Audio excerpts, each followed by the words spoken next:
BPL নিয়ে কপালে দুশ্চিন্তার ভাঁজ বরিশাল শিবিরে ইতিমধ্যেই 6 বিদেশিকে ভিড়িয়ে দল গঠনে সবার চেয়ে এগিয়ে টানা দুইবারের চ্যাম্পিয়নরা। এদিকে দলের মূল খেলোয়াড় নিয়েই তৈরি হয়েছে গুরুতর শঙ্কা। ফাইনাল কিংবা সেমিফাইনালের মতো ম্যাচেও বিপাকে পড়ার চিন্তায় আছে দলটা, যে কারণে হ্যাটট্রিক শিরোপার মিশনে অনিশ্চয়তার দিন গুনছে তারা। সব মিলিয়ে দল গঠনে এগিয়ে থাকলেও যে কারণে বিপিএল নিয়ে চিন্তার ভাঁজ বরিশাল শিবিরে, এ নিয়ে বিস্তারিত জানবো প্রতিবেদনে। বাংলাদেশ প্রিমিয়ার লিগে টানা দুইবারের চ্যাম্পিয়ন ফরচুন বরিশাল নিজেদের হ্যাটট্রিক শিরোপা জয়ের মিশনে বেশ ভালোভাবে এগুচ্ছে কীর্তনখোলা পাড়ের দলটি। এমনকি দল গঠনেও এখন পর্যন্ত সবার চেয়ে এগিয়ে বরিশালের টিম ম্যানেজমেন্ট। আসরের 5 মাস বাকি থাকতেই ইতিমধ্যেই একাধিক চমক নিয়ে হাজির হয়েছে ডিফেন্ডিং চ্যাম্পিয়নরা। সবশেষ আসরে তাদের হয়ে খেলেছেন বিশ্ব ক্রিকেটের নামি দামি তারকারা। কাইল মায়ার্স থেকে মোহাম্মদ নবী কিংবা ডেভিড মালান থেকে জিমি নিশাম। বরিশালে ছিল রীতিমতো তারকার ছড়াছড়ি। এবারও তার ব্যত্যয় ঘটাতে চায় না ফরচুন বরিশালের কর্ণধার মিজানুর রহমান। তাই আসর শুরুর বহু আগেই 6 জন নামি দামি বিদেশি তারকাকে দলে ভিড়িয়েছে ফ্র্যাঞ্চাইজিটি। যদিও নিজেদের স্ট্র্যাটেজি গোপন রাখতে কারো নামই প্রকাশ্যে আনেনি তারা, তবে কথাবার্তা এক প্রকার পাকাপোক্তই করে রেখেছে। তাই এখন কেবল সময়ের অপেক্ষা। এদিকে দল গঠনে সবার চেয়ে এগিয়ে থাকলেও আসন্ন বিপিএল নিয়ে এবার কঠিন এক চিন্তার ভাঁজ পড়েছে বরিশাল শিবিরে। টানা দ্বিতীয়বারের মতো তামিম ইকবালের নেতৃত্বে শিরোপার স্বাদ পায় বরিশালের বাসিন্দারা। তবে এবার তাকে পাওয়া নিয়েই সবচেয়ে বড় দুশ্চিন্তা।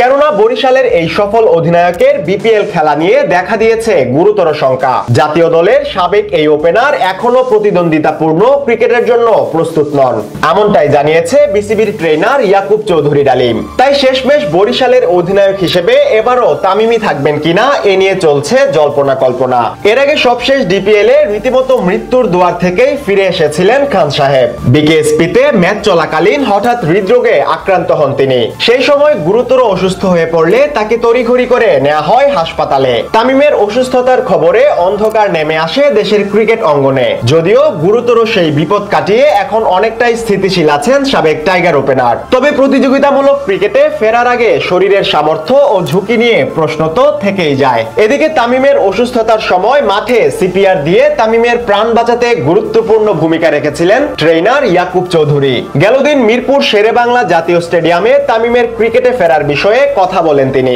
তার ভাষ্যমতে শুধু বিনোদন কিংবা মজার উদ্দেশ্যেই খেলতে পারেন তামিম। এর বাইরে প্রতিযোগিতামূলক ক্রিকেট থেকে তার বিরত থাকাই শ্রেয়। তাছাড়া ফাইনাল কিংবা সেমিফাইনালের মতো ম্যাচ তামিমের জন্য ডেকে আনতে পারে হিতের বিপরীত। কেননা স্বাভাবিকভাবেই এসব ম্যাচে মানসিক উত্তেজনা থাকে সবচেয়ে বেশি।